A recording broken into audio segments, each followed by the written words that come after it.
More now, that D.C. home that shifted badly on its foundation and nearly collapsed with people inside. Turns out they now don't have a place to stay. 7 News is asking D.C. officials, where was the oversight? D.C. Bureau Chief Sam Ford is live in Southeast with what's happening there. Sam?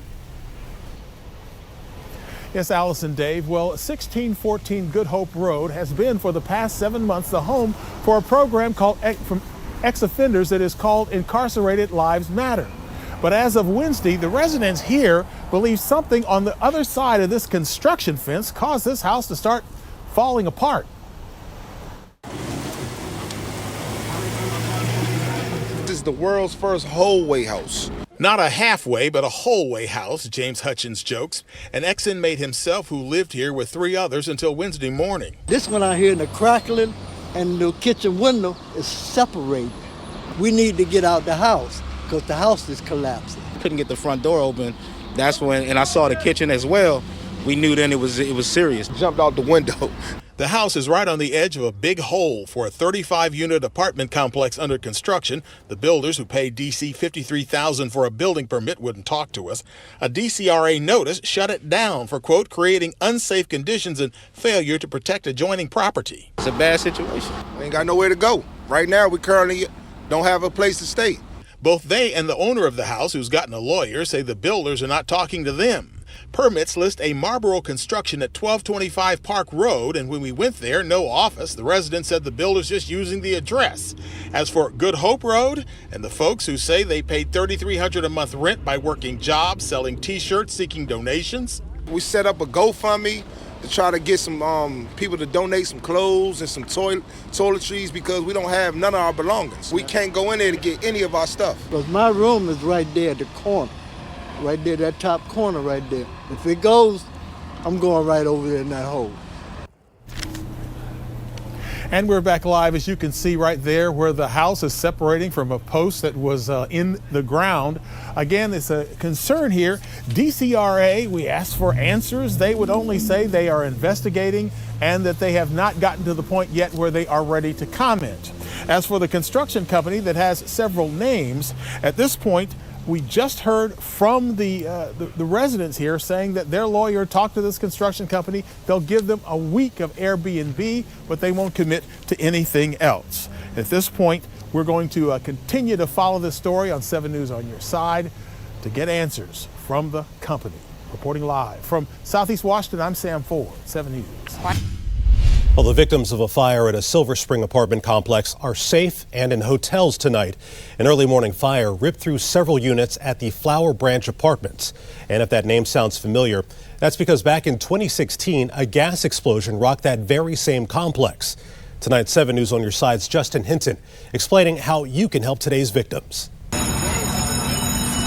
Flames poured from several units at the Flower Branch Apartments in Silver Spring, forcing one person to jump from the second floor. That fire displaced some 50 people, more than a dozen of them children, though everyone is expected to be okay. It's the same location of a natural gas explosion in 2016 that killed 7 people, giving Maryland delegate Lori Charkoudian another reason to continue helping those affected. There's still so much trauma and pain in the community from the explosion that took place 6 years ago. We were relieved that we didn't lose lives today. Yeah, there are definitely people who witnessed both. There are people who were very close to that one, who were in the building that burnt today. So she sprang into action, going to El Golfo, a restaurant just around the corner and a community staple owned by Ada Villatoro. And I said, you have been such an extraordinary resource to the community in times of need. Always, would you be a drop-off point for Visa gift cards? And then CASA would be able to distribute those very quickly to people for the things that they need right now. I feel like it's our responsibility to give back for how much we get from this community. During our interview with Charkoudian, one man even dropped off a donation. Oh, it makes me feel so happy, yeah. And they thank me, but they shouldn't thank me. It's them. Without them, we don't move forward. We don't help. And those donations can be dropped off through 10 p.m. Monday night when the restaurant closes. In Silver Spring, Justin Hinton, 7 News. Crystal, Arriaga, and friends knew after a couple of miserable days of no power in their Aquia Harbor neighborhood, they had to be the difference makers. I'm used to giving back. I'm used to paying it forward. We're a military family. It takes a village to honestly just figure out where the gaps are and fill them in. Arriaga traveled far and wide to find wood she's personally delivering to families like the Coolies. Silver lining, if you will, is just having great neighbors that look out for each other, help each other. Brian Cooley says he recently ran out of firewood in the wake of a snowstorm that ravaged his Stafford County community. Monday's storm toppled hundreds of trees here, pulling down power lines. Crews from as far as Florida are working now deep into the night to turn the lights back on. Most here have power, but some remain in the dark. The community did set up this emergency shelter behind me, filled with food, water, and warmth. So I've packed up some food and some water for her. Okay. We're going to get some soup to her, some hot soup. Erica Mahood heads up this much appreciated space away from the wind and the cold. That's what we do here. We all take care of each other. It's utterly marvelous training on how to be absolutely miserable. Michael McHugh counts himself among the lucky, his generator keeping his home just warm enough. We shut off a couple of the doors because I have like an open floor plan. So we shut up a couple of doors, put some shower curtains up. He's been doing his cooking al fresco. I'm just doing some quick burgers. And spent the last few days giving away his wood. The coldest I heard was it's 39 in my house. When is there going to be power? Lucky because only moments before we chatted with him, his power was restored. And all of a sudden, I looked, and my deer came on out here. And that's what I saw. I'm Jay Korf. Let there be light. Let there be light. For 7 News. And breaking right now, 7 News is on your side with the latest on a body found in D.C.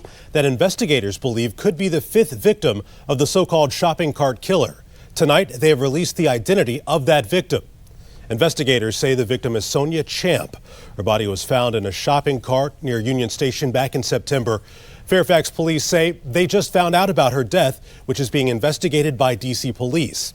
As that continues, Fairfax investigators have confirmed the identity of 2 women they believe were killed by 35-year-old Anthony Robinson. And now they are hoping any potential survivors will come forward and help them learn more about Robinson. In particular, missing females who may fit the victimology profile of our 4 victims. What we really need is information about previous contacts. Now, investigators believe Robinson used dating apps like Plenty of Fish and Tagged to meet his victims. He is currently in jail, charged in the deaths of 2 women in Harrisonburg. You can read more about all of the possible victims right now. Just look for this story on WJLA.com.